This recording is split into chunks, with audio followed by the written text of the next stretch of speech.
Good morning, class. So we were reading chapter 9 after picking apple. It was the poem about of Robert Frost और ये एक poem है जिसमें poet है जो एप्पल पिकिंग के बारे में बता रहा है, जो दिन भर से एप्पल को तोड़ तोड़ कर थक गया है.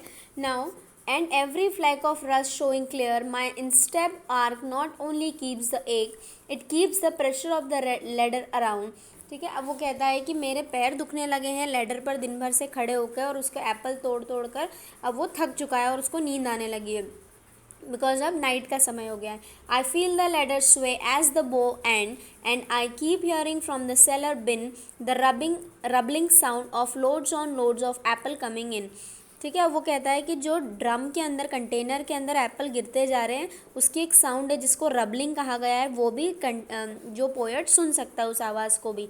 For I had too much of apple picking. I am overtired of the great harvest I myself desired. ठीक है, there were 10,000 fruits to touch. वो कहता है कि पोएट ने इस साल एप्पल की बहुत बड़ी फसल लगाई थी, जो उसका डिज़ायर था कि वो ग्रेट हार्वेस्ट करे, और वो पोएट ने बहुत से एप्पल्स तोड़ लिए हैं अब, और अब वो थक चुका है और अब वो सोना चाहता है. ठीक है, there were 10,000 fruits to touch, cherish in hand, live down and not to fall down, for all that struck the earth, no matter not bruised or spiked with stubble, went surely to the cedar apple heap. और अपनी अभी तो उसने 1000 apples को touch भी नहीं किया है, यानी कि अभी भी बहुत सारे ऐसे पके हुए एप्पल जो पेड़ पर लगे हुए हैं और पोएट ने उनको छुआ भी नहीं है. और बड़ी प्यार से एप्पल की केयर करना पड़ता है बिकॉज और स्टोर करना पड़ता है एप्पल को, धीरे से तोड़कर और कंटेनर में स्टोर कर रहा है वो.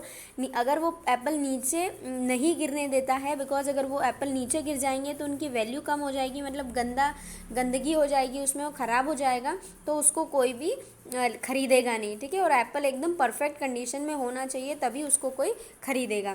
ठीक है. Now, as of no worth, one can see what will trouble this sleep of mine, whatever sleep it is, were he not gone, the woodchuck could say whether it's like his long sleep as I describe it coming on, or just some human sleep. Now, last के जो paragraph है उसमें poet कहता है ये नींद मुझे कितना डिस्टर्ब कर रही है, और पोएट समझ ही नहीं पा रहा है कि ये किस तरीके की नींद है, किस टाइप की नींद है. ये जो रोज़ वाली नींद है जो हम सोते हैं रात में, डेली वाली है, या फिर लॉन्ग टाइम जो हमेशा की नींद है, वो इसके बारे में बात कर रहा है. और अगर यहाँ वुडचक नाम का एक पक्षी होता है, एनिमल होता है, तो वो ज़रूर बता देता कि ये कौन सी नींद है. ठीक है, अब फाइनली इस पोएम में, एप्पल पिकिंग में, पोएट ने ये बताया है कि जब हमारे डिज़ायर्स अकम्प्लिश हो जाते हैं, उसने एक एप्पल का जो फसल लगाई थी वो पूरी तरीके से अच्छे से पक गई है, उसके बाद हम उसको फसल को निकाल लेते हैं, यानी कि जो हमारे डिज़ायर्स थे, इच्छा होती है, वो पूरी हो जाती है. उसके बाद हम रिलैक्स महसूस करते हैं ना, जिसको रिलैक्सेशन को उसने नींद का नाम दिया है. और वो नॉर्मल वाली नींद है, और या फिर वो एक हमेशा वाली नींद है, क्योंकि अब उसके डिज़ायर्स तो पूरे हो गए हैं ना, जो वो लाइफ में चाहता था वो सब कुछ पूरा हो गया है. उसकी बहुत सारी रिस्पॉन्सिबिलिटी थी, जैसे पोएट की उसकी फैमिली थे, फ्रेंड्स थे, उनकी सबकी इच्छाओं को पूरी करना था.